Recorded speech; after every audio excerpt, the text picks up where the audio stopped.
Everyone, this is C Anjali Bhakkad and हम लोग CA inter जनवरी 27 का एग्जाम ओरिएंटेड बैच देख रहे हैं। ठीक है, today will see chapter number 13 tax invoice credit and debit notes. ठीक है, ये जो चैप्टर है ना, ये चैप्टर में काफी छोटे छोटे पॉइंट्स है, लेकिन पॉइंट्स इंपॉर्टेंट है, याद रखने जैसे पॉइंट्स है। सो मेक श्योर आप लेक्चर अच्छे से देखो, रिविजन भी अच्छे से करो। ठीक है, क्योंकि क्वेश्चंस बनते हैं, क्वेश्चन पूछे जाते हैं।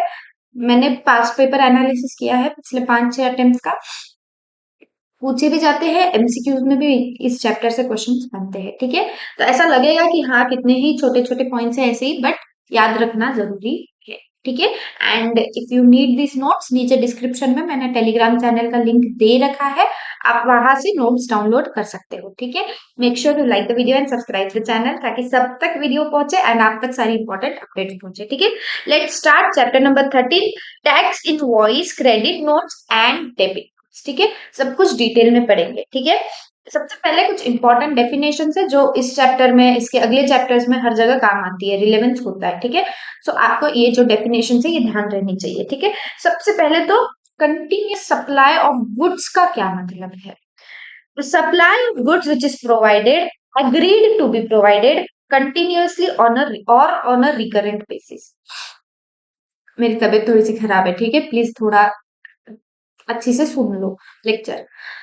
ऐसा सप्लाई गुड्स का जो कंटिन्यूअस बेसिस पे हो रहा है, ठीक है, या फिर रिकरेंट बेसिस पे होने वाला है, दोनों का मीनिंग सेम है। ठीक है, कंटिन्यूअस मतलब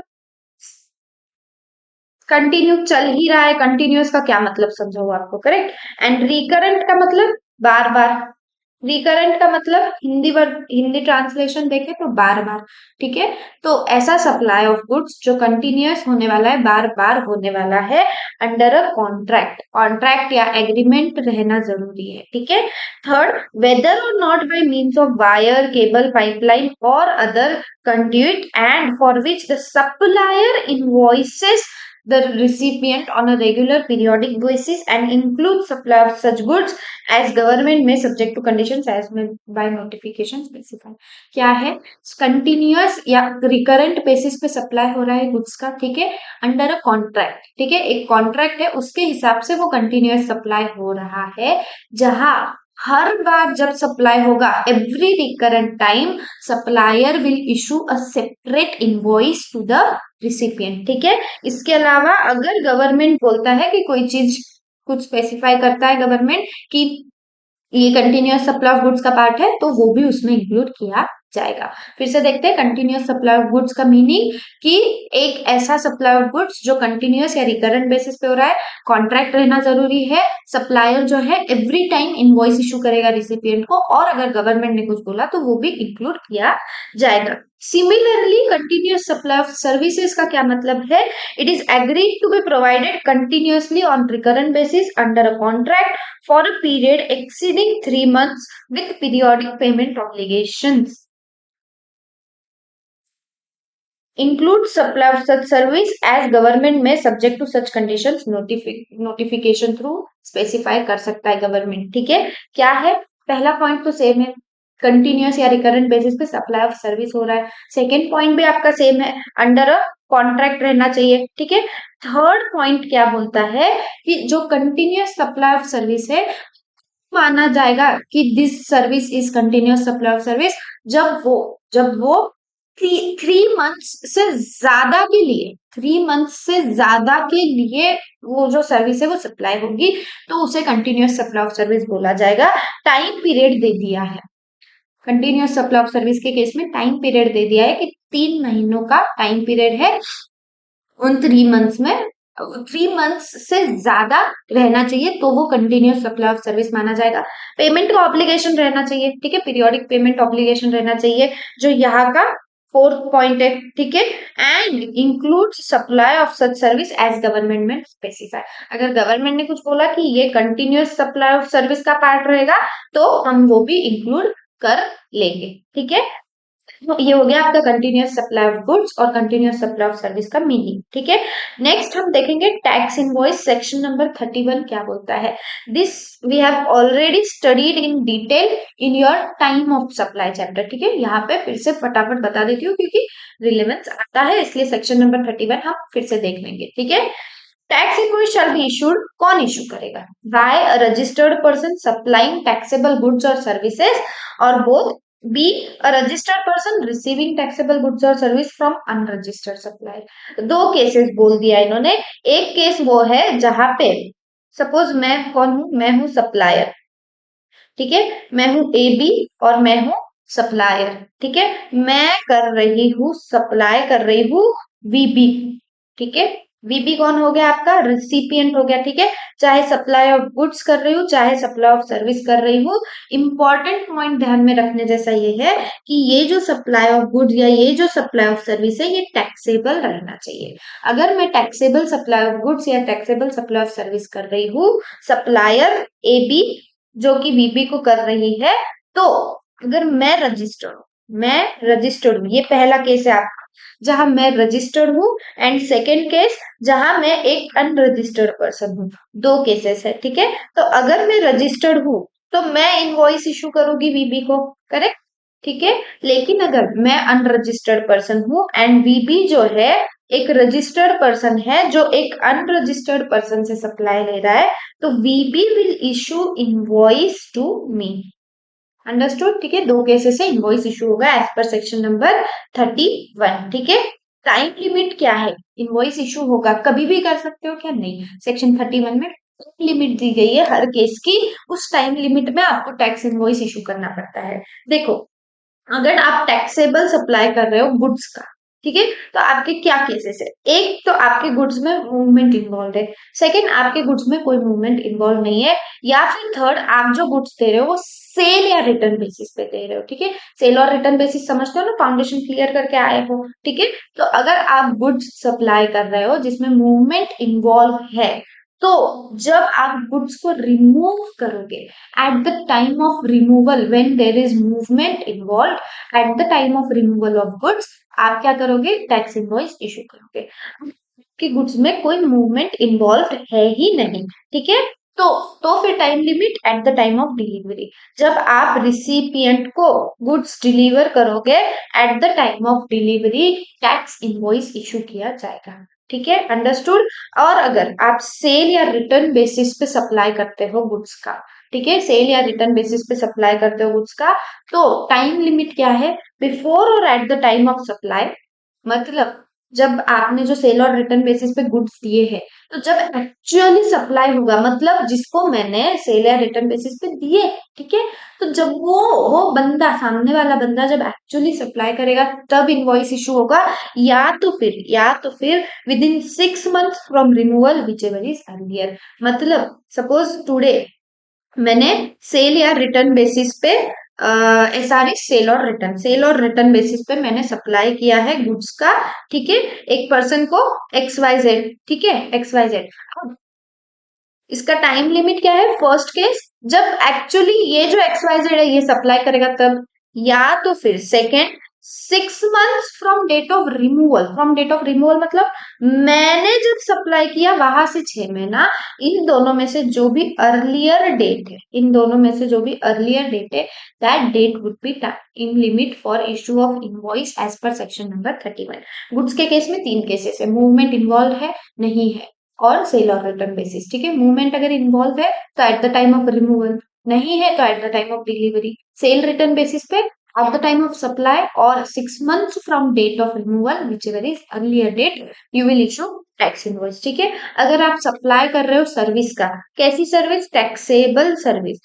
सप्लाई टैक्सेबल रहना चाहिए तभी टैक्स इनवॉइस इशू हो रहा है। ठीक है, तो अगर टैक्सेबल सप्लाई ऑफ सर्विस कर रहे हो तो आपके पास में टाइम लिमिट है 30 दिनों का।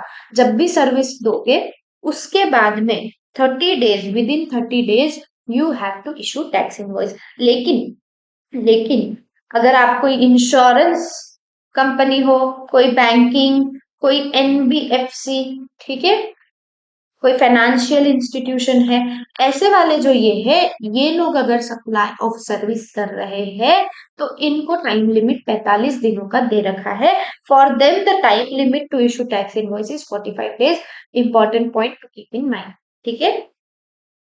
नेक्स्ट केस देखो, यहाँ पे डिटेल में लिखा है, कोई अगर इंश्योरर, एनी इंश्योरर और बैंकिंग कंपनी और फाइनेंशियल इंस्टीट्यूशन इंक्लूडिंग एनबीएफसी या कोई टेलीकॉम ऑपरेटर अगर है और any other class of supply of service as may be notified by government. कितने लोगों को इन्वॉल्व कर दिया? Banking company, insurance company, financial institution, NBFC, telecom operator और अगर गवर्नमेंट ने कोई क्लास बोला तो 6 लोग, ठीक है।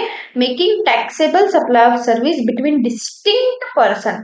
अगर अगर ये लोग कौन कौन? इंश्योरेंस वाले, बैंकिंग वाले, ठीक है, फाइनेंशियल इंस्टीट्यूशन वाले, उसके बाद में एनबीएफसी, टेलीकॉम ऑपरेटर या फिर अगर अदर क्लास जो गवर्नमेंट बोलेगा, इन्होंने अगर डिस्टिंक्ट पर्सन के बीच में, distinct person, establishment of distinct person definition, I hope now you know. हमने 2-3 चैप्टर में डिटेल में डेफिनेशन समझ लिया है, ठीक है। नहीं पता है तो जाके कॉन्सेप्ट देख के आओ, ठीक है। हाँ, insurer, insurance company, banking company, financial institution, NBFC, telecom operator, other class as may be notified by government. ये लोग अगर डिस्टिंक्ट पर्सन को सप्लाई ऑफ सर्विस, याद रखो यहाँ गुड्स नहीं लिखा है, अगर सप्लाई ऑफ सर्विस कर रहे हैं ये taxable supply of service between distinct person, तो मे इशू द इनवॉइस बिफोर और at the time such supplier records the same in his books of accounts or before the expiry of quarter during which supply was made, whichever is earlier of this।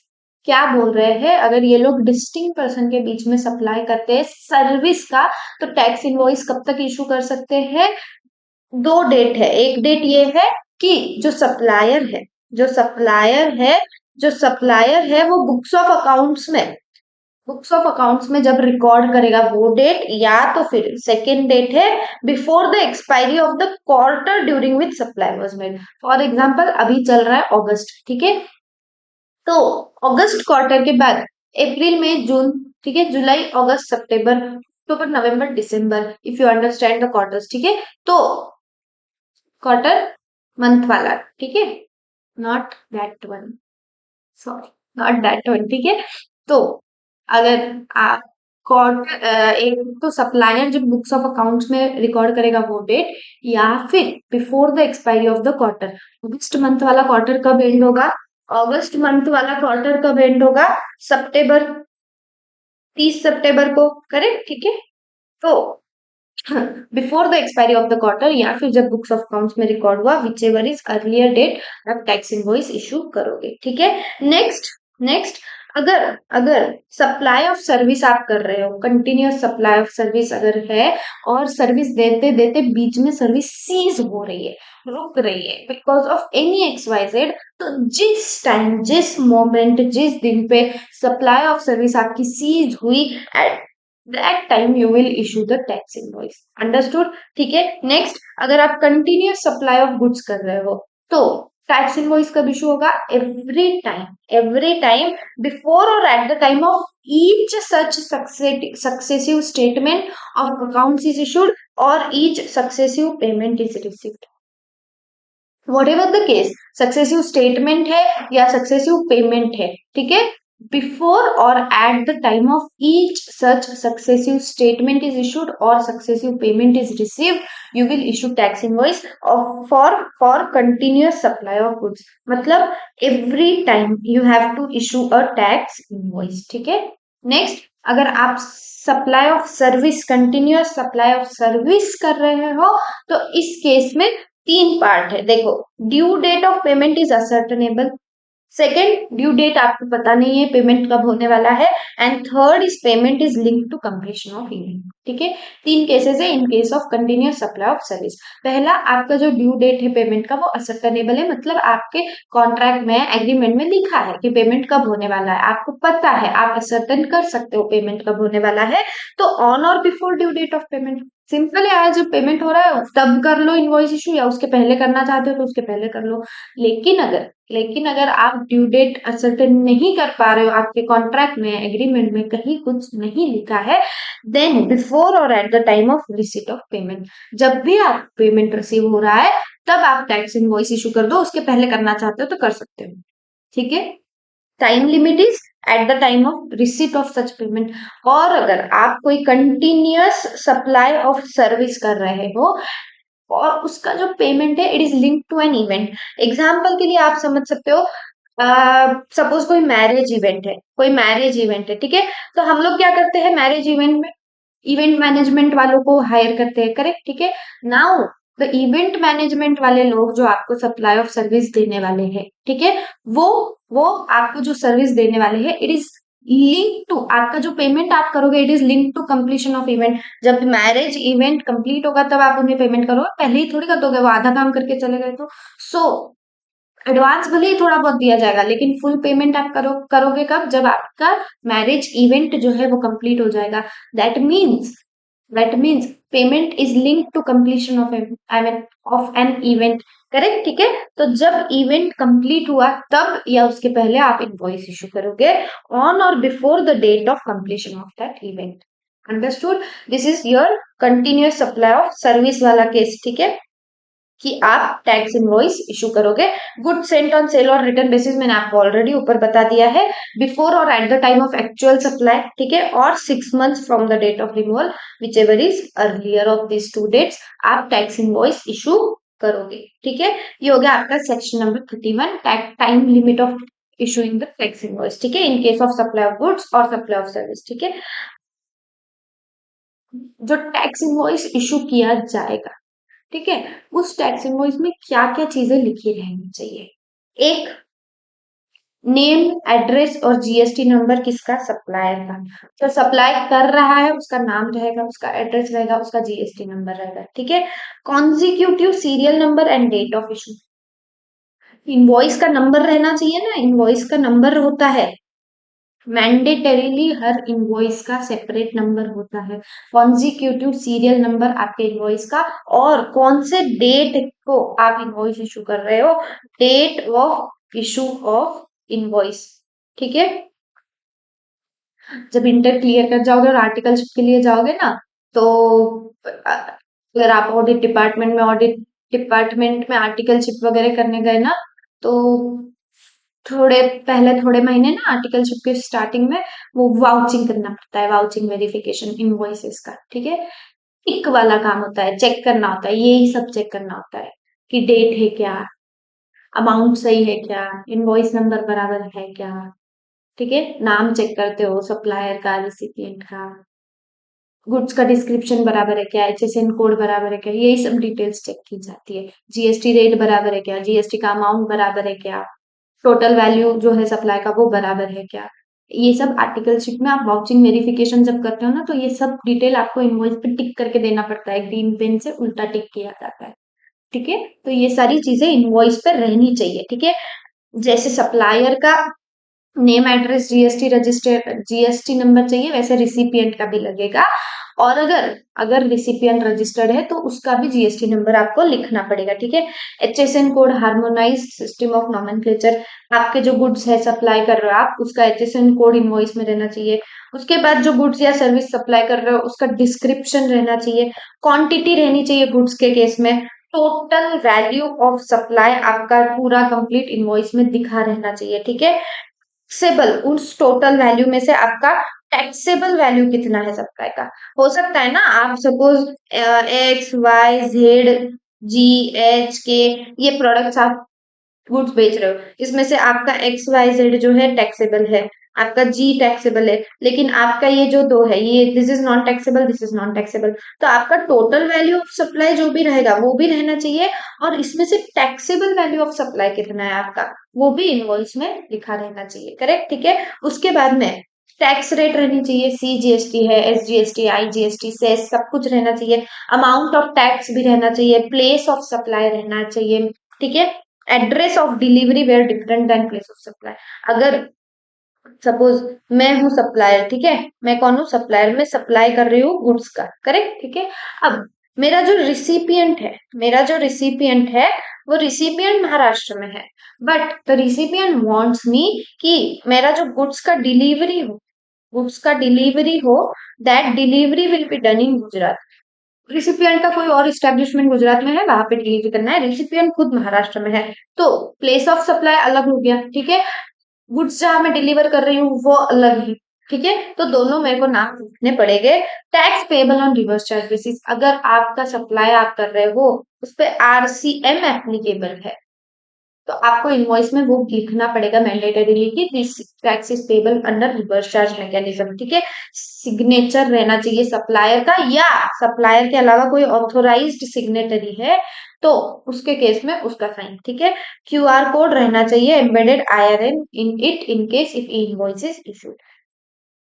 आपने अगर कभी भी invoice देखा हो, tax invoice, तो एक QR code होता है, एक क्यूआर कोड हर इनवॉइस पे होता है, ठीक है, वो रहना जरूरी है। और इस क्यूआर कोड में एम्बेडेड होता है आईआरएन नंबर। आईआरएन क्या होता है, इनवॉइस रजिस्ट्रेशन नंबर। ये एक यूनिक नंबर होता है आपके इनवॉइस का जो जीएसटी पोर्टल पे दिखता है, ठीक है। तो ये सारे जो पर्टिकुलर्स है ये आपके टैक्स इनवॉइस में रहने चाहिए, ठीक है। Next, if recipient is unregistered and value of supply is 50,000 और मोर, आप जिसे भी सप्लाई कर रहे हो वो सामने वाला बंदा रजिस्टर्ड नहीं है, और आप अनरजिस्टर्ड पर्सन को सप्लाई कर रहे हो जहां आपका वैल्यू ऑफ सप्लाई 50,000 या उससे ज्यादा है, तो name and address of recipient and address of delivery along with name of state and it's code, आपको ये चीज देना मैंडेटरी है।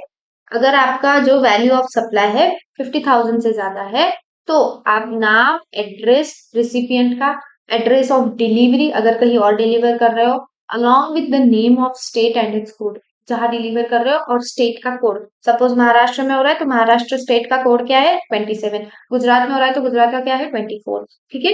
तो ऐसे आपको स्टेट का कोड भी मेंशन करना पड़ेगा। लेकिन आप अनरजिस्टर्ड को सप्लाई कर रहे हो और आपका जो वैल्यू ऑफ सप्लाई है 50,000 से कम है, तो आप मैंडेटरी तो नहीं है, लेकिन इन्होंने रेसिपिएंट के पास में जो है दे रखा है अथॉरिटी कि वो रिक्वेस्ट कर सकता है अफोरसेड डिटेल्स, और अगर उसने रिक्वेस्ट की तो आपको देना पड़ेगी, ठीक है। 50,000 से ज्यादा का सप्लाई तो देना ही है, नहीं है 50,000 से कम है, सो इफ ही रिक्वेस्ट, सामने वाला बंदा जो है रिसिपिएंट रिक्वेस्ट करता है तो आपको देना पड़ेगा, otherwise it is not mandatory, ठीक है। नेक्स्ट, अगर आप सप्लाई कर रहे हो ऑनलाइन मनी गेमिंग और in cases where taxable service is supplied by और through an e-commerce operator to a recipient who is unregistered, irrespective of the value of supply, आपको ये सारी डिटेल्स देनी पड़ेगी irrespective of the value of supply. आप 50,000 से कम दे रहे हो, ज्यादा दे रहे हो, डजेंट मैटर। आप अगर ऑनलाइन मनी गेमिंग का सर्विस दे रहे हो या फिर आप जो सप्लाई कर रहे हो सर्विस का, इट इज डन थ्रू और by an e commerce operator, कोई ई कॉमर्स ऑपरेटर के थ्रू आप सप्लाई दे रहे हो या कोई ई कॉमर्स ऑपरेटर खुद है जो सप्लाई दे रहा है, irrespective of value of supply आपको ये डिटेल्स आपके इनवॉइस में देनी पड़ेगी ही, ठीक है। ये हो गया। नेक्स्ट, एचएसएन कोड होता है, हमने पढ़ा था, करेक्ट। इंट्रोडक्शन वाले चैप्टर में मैंने आपको harmonised system of nomenclature, HSN एक कोड होता है जो गुड्स को डिस्क्राइब करता है। उस कोड के बेसिस पे आप गुड्स का डिस्क्रिप्शन चेक कर सकते हो, गुड्स डिस्क्राइब करता है एचएसएन, ठीक है। तो आपको एचएसएन कोड टैक्स इनवॉइस में लिखना मैंडेटरी है, ठीक है। एचएसएन कोड वैसे तो 6 डिजिट्स का होता है, वैसे तो एचएसएन कोड जो है 6 डिजिट्स का होता है, लेकिन आपको कितने डिजिट तक का एचएसएन कोड मैंडेटरी है वो दिया है। अगर आपका annual turnover in preceding financial year जो है 5 करोड़ या उससे कम है,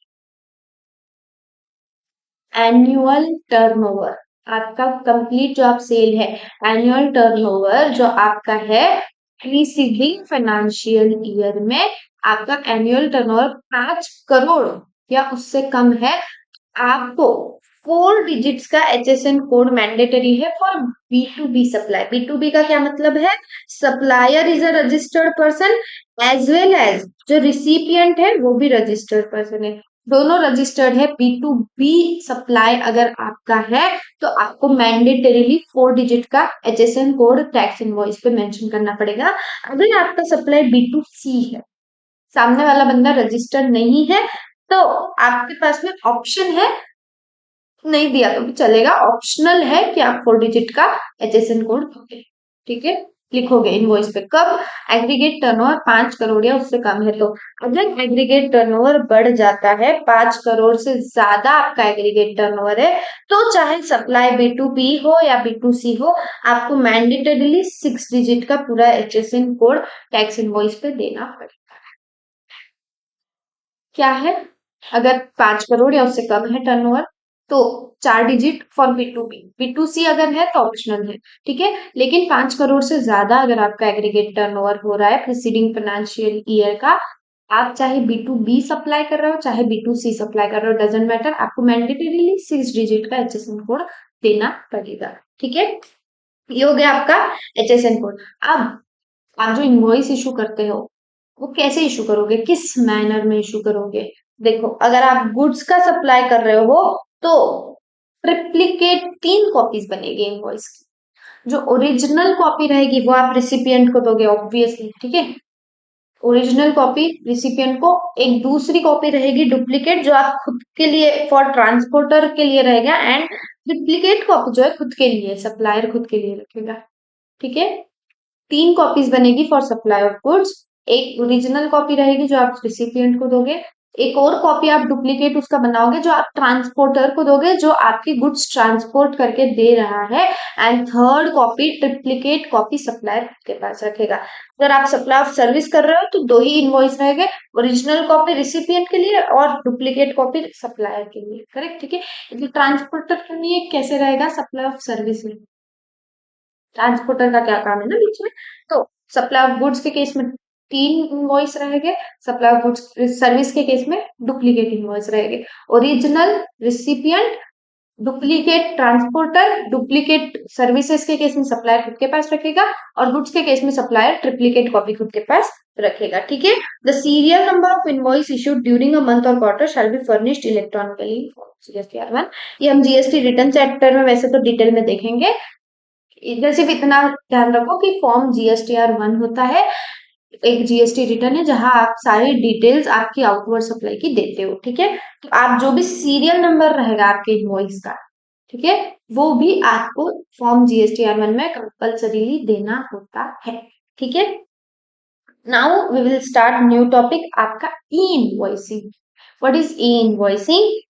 E-invoice refers to requirement for business to generate and issue invoices electronically through government's invoice registration portal. Where e-invoice is applicable, there is no need of issue of invoice in copies, duplicate या चाहे triplicate रहो। E-invoice क्या है? E-invoice एक electronic facility है for businesses. किसके लिए है? बिजनेसेस के लिए है, जो जीएसटी पोर्टल पे इनवॉइस रजिस्ट्रेशन पोर्टल जो है, invoice registration portal IRP invoice registration portal पे ई इनवॉइस जनरेट किया जाएगा। कौन जनरेट करेगा? बिजनेसेस।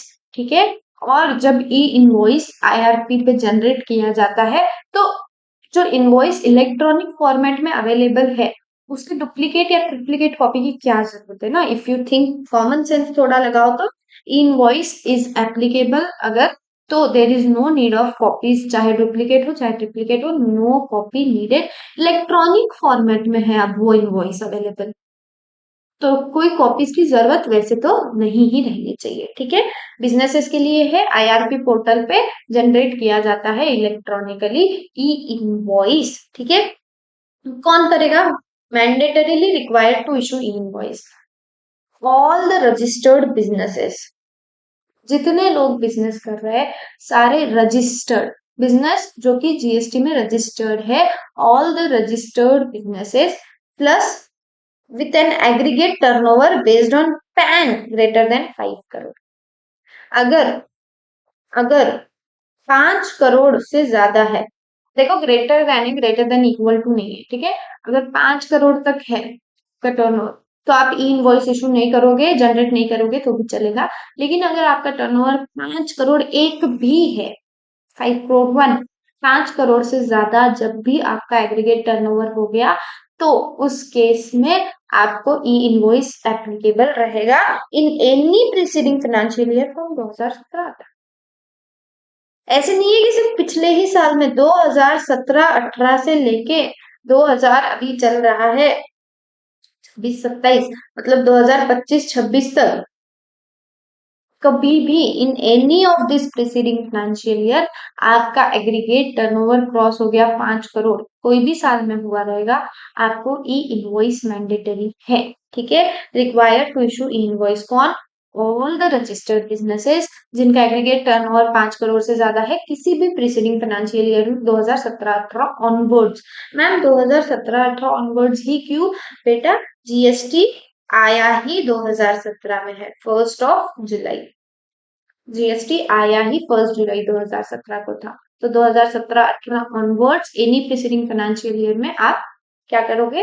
आपका टर्नओवर 5 करोड़ से ज्यादा है, all registered businesses you are required to generate e invoice on IRP portal, ठीक है। अब कुछ एडवांटेजेस है इनवॉइसिंग के, देखो इजी, एकदम इजी पीजी, ठीक है। Auto reporting of invoices into GST return, आप इनवॉइस जब इशू जनरेट करते हो तो आपको जीएसटी रिटर्न में अलग से इनवॉइसेस अपलोड करने की जरूरत नहीं है, ऑटोमेटिकली ही जीएसटी पोर्टल में आपके इनवॉइसेस की जो रिपोर्टिंग है वो हो जाएगी, ठीक है। उसके बाद में ई वे बिल आपको अलग से जनरेट नहीं करना पड़ेगा, ई इनवॉइस अगर जनरेट करते हो तो ई वे बिल भी ऑटोमेटिकली जनरेट हो जाता है। Third, substantial reduction in transcription errors. Errors, अरे और इलेक्ट्रॉनिक है ना, ऑटोमेटिक है, इलेक्ट्रॉनिक फॉर्मेट में है, तो एरर्स के तो रिडक्शन हो ही जाता है, एरर्स रिड्यूस हो ही जाते हैं, ठीक है। अर्ली पेमेंट, अर्ली पेमेंट किसको? गवर्नमेंट को अर्ली पेमेंट मिल जाएगा, ये गवर्नमेंट का एडवांटेज है कि उन्हें पेमेंट अर्ली मिल जाएगा। कॉस्ट रिडक्शन होगा, किसका? बिजनेसेस का कॉस्ट रिडक्शन होगा, पेपर वर्क करने की जरूरत नहीं, ये वो झमेले करने की जरूरत नहीं है, सब ऑनलाइन हो रहा है, एक बार ये इनवॉइस जनरेट कर दिया आईआर पोर्टल पे, खत्म। जीएसटी रिटर्न में भी जरूरत नहीं है अलग से रिपोर्टिंग करने की, ई वे बिल अलग से बनाना नहीं पड़ेगा, ऑटोमेटिकली जनरेट हो जाएगा। उससे क्या होगा? इफिशियंसी बढ़ जाएगी बिजनेसेस की, ठीक है। टैक्स इवेजन रिड्यूस होगा, ये गवर्नमेंट का एडवांटेज, फिर से लोग टैक्स इवेड नहीं कर पाएंगे इजीली, ठीक है। Next, elimination of fake invoices, ये भी गवर्नमेंट के लिए फायदा हो गया कि फेक इनवॉइस एलिमिनेट हो गए ज्यादा, ठीक है। ये हो गया एडवांटेजेस ऑफ ई इनवॉइसिंग, ठीक है। Next, situations in which E invoice is applicable, कहाँ एप्लीकेबल है और कहाँ नहीं एप्लीकेबल है वो देखेंगे, इंपॉर्टेंट है, ठीक है, ध्यान से सुनना है आपको। ये क्या क्या सिचुएशन है जहां ई इनवॉइस एप्लीकेबल है, देखते हैं। Supply of goods and services to registered person by notified person, that is B to B supply, मतलब दोनों बंदे रजिस्टर्ड है, तो क्या इनवॉइस एप्लीकेबल है? बिल्कुल है। एक्सपोर्ट कर रहे हो आप, नोटिफाइड पर्सन हो, एप्लीकेबल है? हाँ है। बी टू सी सप्लाई कर रहे हो, नॉट एप्लीकेबल। सामने वाला अनरजिस्टर्ड है, नॉट एप्लीकेबल, ठीक है। Invoices issued by ISD, not applicable. Input service distributor जो होता है, ठीक है, ये क्या होता है, ये हम आईपीसी चैप्टर में डिटेल में देखेंगे, ठीक है। Next, supply made by notified person, tax on which payable under reverse charge mechanism applicable. अगर आप आरसीएम एप्लीकेबल, आप कोई ऐसा सप्लाई कर रहे हो जिसपे आरसीएम एप्लीकेबल है तो इनवॉइस इज ऑल्सो एप्लीकेबल, ठीक है। Where specified category of supplies are received by a notified person from unregistered person attracting reverse charge under section 94 और through import of service, अगर आप ऐसे को ही सप्लाई रिसीव कर रहे हो नोटिफाइड पर्सन से जहां पे आरसीएम एप्लीकेबल है और सामने वाला बंदा अनरजिस्टर्ड पर्सन है, या आप इंपोर्ट ऑफ सर्विस कर रहे हो, ऐसे केसेस में आपको इनवॉइस एप्लीकेबल नहीं है। और अगर आप इंपोर्ट गुड्स का भी कर रहे हो जहां बिल ऑफ एंट्री एप्लीकेबल होती है, इनवॉइस टैक्स इनवॉइस एप्लीकेबल ही नहीं होता है, तो ई invoice is also not applicable, ठीक है। नेक्स्ट, एग्जाम्पशंस, किसी किसी को एग्जाम्पशन दिए हैं इनवॉइसिंग से, टर्न ओवर लिमिट 5 करोड़ है, उससे ज्यादा हो गया तो इनवॉइसिंग एप्लीकेबल है, करेक्ट, ठीक है। अब कुछ एग्जाम्पशन ऐसे हैं जहां आपका 5 करोड़ का टर्नओवर क्रॉस भी हो गया तो भी आपको इनवॉइस एप्लीकेबल नहीं है। किसे किसे, अगर कोई एसईजेड यूनिट है, एसईजेड यूनिट है तो उसे ई इनवॉइस एप्लीकेबल नहीं है। याद रखो, यहाँ सिर्फ एसईजेड यूनिट लिखा है, एसईजेड डेवलपर नहीं लिखा है, मतलब एसईजेड डेवलपर को कोई एग्जाम्पशन नहीं है। अगर एसईजेड डेवलपर का टर्नओवर 5 करोड़ क्रॉस कर देता है तो उसे ई इनवॉइस एप्लीकेबल है। ओनली एसईजेड यूनिट लिखा है, याद रखो, ठीक है। अगर कोई इंश्योरेंस, बैंकिंग कंपनी, कोई फाइनेंशियल इंस्टीट्यूशन, कोई एनबीएफसी है, ये लोग अगर सप्लाई कर रहे हैं, इन्हें ई इनवॉइस एप्लीकेबल नहीं है, भले ही इनका टर्नओवर 5 करोड़ क्रॉस हो जाए। अगर कोई जीटीए है, गुड्स ट्रांसपोर्ट एजेंट है, supplying services in relation to transport of goods by road in a carriage, in a goods carriage, तो अगर कोई जीटीए सर्विस दे रहा है, हमने आरसीएम चैप्टर में पढ़ रखा था, जहां रिसिपिएंट लायबल होता है टैक्स पे करने को, जीटीए सर्विसेज पे ई इनवॉइस एप्लीकेबल नहीं है। एग्जाम्पशन दिया है इन्हें, इनवॉइस एप्लीकेबल है, एग्जाम्पशन दिया है कि इनका टर्नओवर 5 करोड़ क्रॉस हो भी गया तो भी इन्हें ई इनवॉइस मैंडेटरी नहीं है, ठीक है। Next, supplier of passenger transport service, अगर कोई पैसेंजर ट्रांसपोर्ट सर्विस दे रहा है उन्हें भी मैंडेटरी नहीं है, एग्जाम्पशन दिया गया है। अगर कोई सर्विसेज दे रहा है, कैसी services, admission to exhibition of cinematographic films in multiplex screens, अगर कोई पर्सन ऐसी सर्विस दे रहा है जहां वो आपको एडमिशन दे रहा है, कहा, फिल्म इंडस्ट्री में मल्टीप्लेक्स स्क्रीन्स में, तो वहां पे ई इनवॉइस एग्जाम्पशन दिया गया है, मैंडेटरी नहीं है। अगर गवर्नमेंट डिपार्टमेंट या लोकल अथॉरिटी है तो इन्हें भी ई इनवॉइस एप्लीकेबल नहीं है, मैंडेटरी नहीं है, एग्जाम्पशन दिया गया है। कौन कौन है, एसईजेड यूनिट, डेवलपर नहीं लिखा है, याद रखो, ठीक है। Insurance, banking company, NBFC, GTA, उसके बाद में पैसेंजर ट्रांसपोर्ट सर्विस, उसके बाद में कोई, अगर आपको कोई फिल्म्स में, स्क्रीन्स में एडमिशन दे रहा है, वो सर्विसेज जो दे रहा है उसे एप्लीकेबल नहीं है। एंड गवर्नमेंट डिपार्टमेंट को, लोकल अथॉरिटी को एप्लीकेबल नहीं है। एग्जाम्पशन दिया गया है फ्रॉम ई इनवॉइस, उनका टर्नओवर 5 करोड़ क्रॉस भी हो गया तो भी उन्हें ई इनवॉइस मैंडेटरी नहीं है। ई इनवॉइस जनरेट कैसे किया जाता है, मस्त डायग्राम देखो, फटाफट आपको हर चीज रिकॉल हो जाएगी आप जब ये नोट्स देखोगे तो, क्योंकि हर चीज शॉर्ट में, डायग्रामेटिक फॉर्म में, अच्छी से कलरफुल वे में है। अगर अच्छे से लेक्चर करोगे, अच्छे से रिवाइज करोगे तो इजी चला जाएगा। If you need this notes, ठीक है, नीचे डिस्क्रिप्शन में टेलीग्राम चैनल का लिंक है, आप वहां से ले सकते हो। अगर जो tax payer create GST invoices on their own accounting ERP system, कोई टैली यूज करेगा, कोई एसएपी यूज करेगा, जो भी है, ठीक है, वो खुद के सॉफ्टवेयर में अकाउंटिंग करेंगे, बिल बनाएंगे, करेक्ट, ठीक है।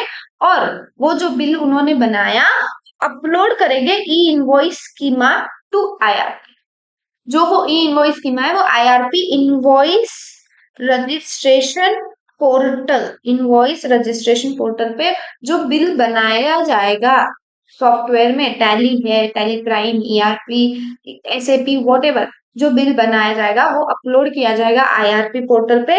और जो आईआरपी पोर्टल होता है, इनवॉइस रजिस्ट्रेशन पोर्टल होता है, वो जनरेट करता है आईआरएन। अब आईआरएन क्या है ma'am, IRN is invoice registration number. IRP portal will generate invoice registration number और डिजिटली साइन करता है e invoice and QR code, जो भी क्यूआर कोड रहेगा उस पे एंड ई इनवॉइस रहेगा, IRP will digitally sign it, वो फिर साइन करके रिटर्न करेगा ई इनवॉइस सप्लायर को, और जो सप्लायर है shares the E invoice with the recipient along with, क्या है स्टेप्स, बिल बनेगा, आईआरपी पोर्टल पे जनरेट किया, अपलोड किया जाएगा, फिर आईआरएन जनरेट होगा, डिजिटल सिग्नेचर होगी, फिर से ई इनवॉइस जो है सप्लायर को दिया जाएगा और फिर वो सप्लायर जो है शेयर करेगा उसका e-invoice with the recipient along with the QR, ठीक है। How e-invoice data is consume by GST system for generation of e-way bill और populating relevant parts of GST return, हमने पढ़ा था benefits के time पे क्या, कि जीएसटी अगर आप ई इनवॉइसिंग करते हो तो आपको ई वे बिल भी ऑटोमेटिकली जनरेट हो जाएगा और जीएसटी रिटर्न भी ऑटोमेटिकली ले, जीएसटी पोर्टल जो है वो ऑटोमेटिकली ले लेगा। क्या ले लेगा, रिटर्न्स में आपको अलग से इनवॉइसेस की डिटेल नहीं देनी पड़ेगी। कैसे होता है, जो आईआरपी होता है, इनवॉइस रजिस्ट्रेशन पोर्टल जो आता है, सेंड करता है e invoice data along with IRN, जो वो आईआरएन जनरेट किया यहाँ पे करेक्ट, ठीक है। वो आईआरएन के साथ में इनवॉइस की डिटेल्स वो सेंड करेगा किसे, GST system, that is GST portal पे वो सेंड किया जाएगा। ये आईआरपी ही कर देता है, करेक्ट, ठीक है। फिर जीएसटी सिस्टम क्या करती है, auto populate the data into GSTR one of supplier.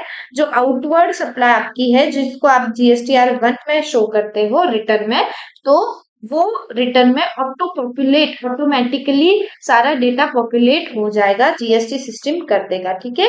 और जीएसटीआर 2A जो होता है रिस्पेक्टिव रिसीवर का, ये सारे क्या है, ये सारे हम जो रिटर्न्स वाला चैप्टर है आपका उसमें डिटेल में पढ़ेंगे, ठीक है।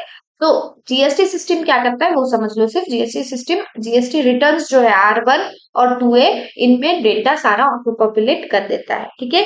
ईवे बिल सिस्टम पे भी भेजा जाएगा, कौन भेजेगा, आईआरपी पोर्टल। और जो ईवे बिल सिस्टम है वो क्या करेगा, पैरामीटर्स जो होते हैं reported in invoice schema facilitate generation of bill. E-way bill system खुद से ईवे बिल जनरेट करके दे देगा, इतना ही लिखा है और कुछ नहीं, ठीक है। नेक्स्ट, कैंसिलेशन या अमेंडमेंट अगर आपको करना है रिपोर्टेड इनवॉइस का, अगर कैंसिल करना है तो आप कर सकते हो, इनवॉइस रजिस्ट्रेशन नंबर कैंसिल कर सकते हो। और amendment of E invoice already uploaded on IRP will be done only on GST portal. अगर ने आईआरपी पे अपलोड कर दिया उसके बाद आपको अमेंड करनी है, पहले करनी है तो आप इजीली कर सकते हो, लेकिन उसके बाद करनी है तो सिर्फ जीएसटी पोर्टल पे जाके चेंज कर सकते हो जब आप जीएसटी रिटर्न R1 फाइल करोगे, ठीक है। अमेंडमेंट करना है possible only through GST portal, not possible through IRP, ठीक है।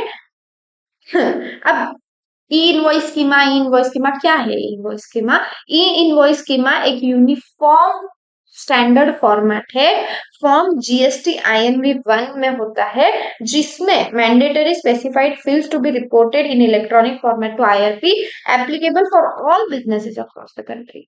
ई इनवॉइस स्कीमा सब बिजनेसेस के लिए कंट्री में एप्लीकेबल है, ये एक यूनिफाइड फॉर्मेट है। कौन सी फॉर्म में होता है, फॉर्म जीएसटी आईएनवी 1 इसमें होता है। और इस फॉर्म में क्या होता है, सारी जो मैंडेटरी डिटेल्स है इलेक्ट्रॉनिक फॉर्मेट में जो रहनी चाहिए आईआरपी पोर्टल पे, वो सारी डिटेल्स उसमें लिखी हुई होती है, ठीक है।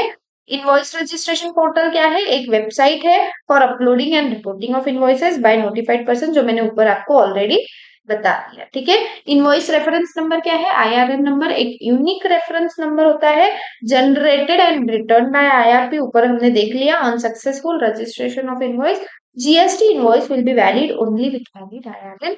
Important point to keep in mind, अगर valid IRN invoice registration number आपका नहीं है तो आपका जीएसटी इनवॉइस इनवैलिड माना जाएगा, ठीक है, ठीक है। नेक्स्ट, ठीक है, एक काम करते हैं, क्यूआर कोड और इसके आगे की जो भी इंपॉर्टेंट बात है ये हम नेक्स्ट पार्ट में देखेंगे, ठीक है।